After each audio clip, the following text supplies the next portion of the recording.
Hey dudes, welcome to Ask Tommy number 9. First question. Who's the most famous person in your cell phone? Wouldn't you like to know? But seriously, I've been lucky to have the numbers of many guests in my phone. I'm very private about saying who in particular because I'll tell you why. Back in 2018, two weirdo horror fans approached me on Facebook, and this is where I almost quit podcasting permanently after this. These two dipshits wanted numbers of specific actors I've interviewed, and scary things happened. Long story short, let me answer this question by saying I pinch myself every day with all the people whose numbers I've got. Like I'm going through the phone and going, oh my God, I really have that person's number in my phone. And I'm very respectful to them and their numbers. And that's all I'm going to say. What three items do you keep in your fridge at all times? That is easy. Off the bone lunch meat carved turkey, mustard, and bubbly, especially the following flavors: cherry, strawberry, pineapple, raspberry, and depending on what store carries it, watermelon. Yummo. Have you gotten asked to do other people's podcasts yet and they actually mean it? I've gotten no podcast offers from anybody this year, and the only people who ever mean it are other content creators like myself. The celebrities have never meant it. There's hope for Susan Demanti, though. We talked privately this summer on Facebook, and she said that when the new season of her podcast was going to start, that she was going to have me on because I was going to be her first guest at some point when she started it, and for some reason she didn't contact me. I think she forgot, quite frankly. And then she felt bad about it later when the episode dropped, and I was like, "Yay!" Because I was still happy that she started the podcast to begin with. I was kind of bummed because I did want to be the first guest, but hey, she hasn't forgotten me, and so there's hope for her that she's going to have me on in early 2025, and it's going to be a candid conversation. What's the biggest misconception about podcasting? That it's easy? It's not. So much hard work goes into it. I mean, it does become a second language after a while, but it's not easy. Forget the following. You have to book, research, edit, and release these episodes. And 9 out of 10 times, you don't get any credit for it. I sound like an old blues man, don't I? But it's true. You put the content out there and you hope everybody's going to listen, but 9 out of 10 times they don't. So at the end of the day, you do it for yourself, which is what I do. I mean, I'm very proud of the higher numbers I'm getting on YouTube, but I'm not happy about a lot of stuff about the podcast in terms of I'm happy with people I'm getting, but there's a lot of people I really want that I still don't fucking understand why they don't come on here. I'm not happy with that, but I'm happy and satisfied overall with the entire podcast. And it's not easy, but if you're passionate enough, you keep doing it. That's why you do it, for you and nobody else. You got to keep doing it. What guest besides Nicholas Meyer has made you feel uneasy during an interview? Any guest who doesn't give me anything makes me uncomfortable and begins asking me questions that border on demeaning. Like, what got you into this? Why do you do this? How many followers do you have? Do you make money at this? Shit that fucking drives me crazy. Shit that's obvious. I send my bio out to everybody. Now I have in the last 3.5 years. Another one is, what got you into movies? It's like, it's as if movies don't make the world go round. Man, fucking people. I don't know. I guess it's true. I think that's why we are in the political climate that we're in. People don't do their fucking research anymore. 9 out of 10 times. have you ever thought about recording the interview before the intro? I used to. I would record the interview on a dictation recorder and present myself on camera and then play the interview, focused on a picture, which was a funny, clever way, but really stupid way of doing it. I stopped doing that, and then I started just, recording the intro and then doing the interview and then commenting on the interview a little bit after that. I prefer it that way. It's a much better, solid way of doing it, and stuff, because again, I was trying to be Marin in the beginning, I was doing those long intros that would go on 6 to 10 minutes sometimes, not a lot, but just there was a few times there where the intro went that long. I'd do those long intros, and I had the interview already recorded because that's what I thought you had to do to be Marin, and then I realized I'm not Marin, I'm me. So then I figured out my clever way of doing it. And thank God for that Judd Apatow interview that Marin had done, because playing those old Jay Leno and Jerry Seinfeld interviews, that I couldn't have been able to find an avenue for me to record my show. So that's why I don't record the interview first and then do everything else after it. I do the intro first, the interview, and then the outro, and that's the show. And it is one long day for me. I'll tell you, just recording that stuff and then editing it and then getting it out there. But yet again, I cannot complain. I cannot complain. Have you ever thought about having Carl York from Cannibal Holocaust on? This comes up often. I don't know. I mean, I'm aware that Carl York has done podcasts, but the controversy of that movie is so intense that I don't need that stink on my hands. Even though I'd ask about other things he's done in his film and TV career, I still, you know, I would probably get flack for it because of the whole, animal violence that happened, in the controversy of that movie. I mean, when I did my interview with Melissa LaRue, I kind of touched on it because, Creepy Coffee Movie Time tried to play the movie, and then they got a cease and desist order from it. I mean, there's a lot of controversy surrounding that movie, so I don't think I'd be comfortable, interviewing him just because of the controversy of that movie. I mean, it's nothing personal. Overall, I'd like to have him on because I love talking to journeyman actors, but I just don't want to have that stink on my hands. In short, what director have you tried getting but can't? Jackie Kong. I have no fucking clue why she won't come on. I mean, she's done other podcasts, including my guest Denise Gossett's Shriekfest podcast. But like, I don't know why she doesn't want to do it. And I steer clear from male directors for the most part. I mean, I had Worth Keeter on this year. He was the first male director I've had on in quite a while, and I got Phil Smoot, one of his old collaborators, coming on soon. It's just, a lot of male directors are control freaks and they have huge egos and neuroses, just like writers do. And they ask, kind of demeaning questions like the ones I alluded to before. I like talking to, female directors and writers because even though they can be control freaks, they're just not in the same way that the men are, you know. But Jackie Kong, I don't know why she doesn't want to do it. I think we'd have a great talk because I'm a true fan of her work. I think she's done some amazing cult films, Night Patrol, Blood Diner, and The Being, and The Underachievers. Those are great. I wish we could have a conversation about those, but she doesn't seem interested in wanting to. Who did you want to interview for Christmas 2024, but it didn't happen? Oh God, this was a heartbreaker. So Nick Toth, I think how you pronounce his name, Toth, who played Mr. Powell in A Very Brady Christmas. I reached out to him last year, and there was no response. And the always lovely Don Jeffrey Nelson tried to connect because they've been friends forever, but I never heard from him. And I was really sad and disappointed because I also wanted to talk about Stripes.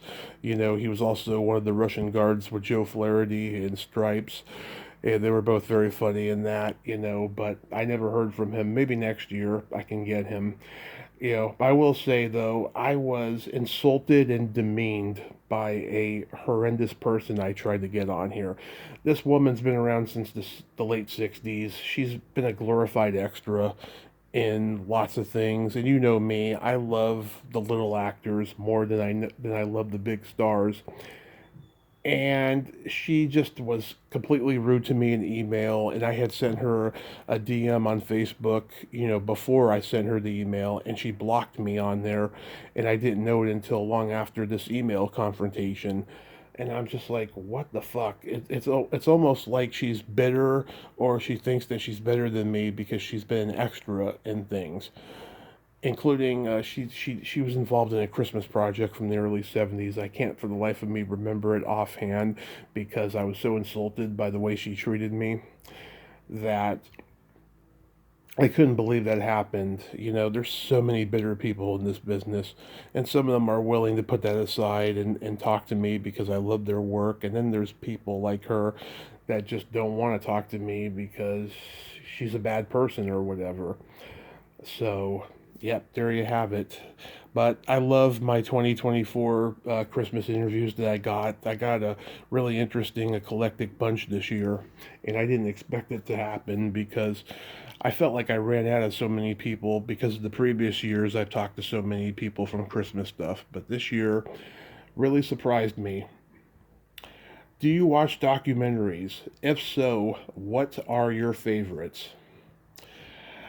Yes, and surprisingly, my favorites have all been on Showtime because they're documentaries, not like Netflix. Every time I see a Netflix documentary, I am disappointed. The ones I've seen on Showtime that I love are like the Go Go's, the John Belushi one, the Comedy Store one. Those are real documentaries. The Baywatch documentary on Hulu that Nicole Eggert promoted on here, that was fantastic. PBS occasionally has a great one. I like the Blake Edwards one that premiered recently. That was awesome.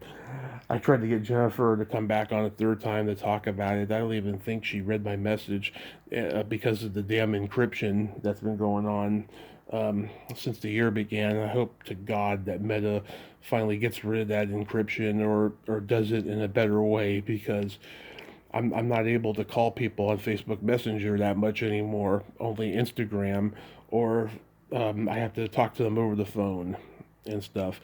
But I like talking on Facebook Messenger or Instagram. So those are my documentaries. I like those documentaries. I mean, I saw the Reading Rainbow one, Butterfly in the Sky. It was fascinating and it was uplifting, right? But I don't know. It lacked an oomph that I think it could have been better if it had been like a Showtime or whatever PBS documentary. But it was good. I recommended it. Are you always barefoot during interviews? Oh, hell yes. I don't think I've ever had socks on during an interview. I am just barefoot, wiggling my toes the entire time, whether I'm sitting at my desk or laying on the bed with the sheets over me.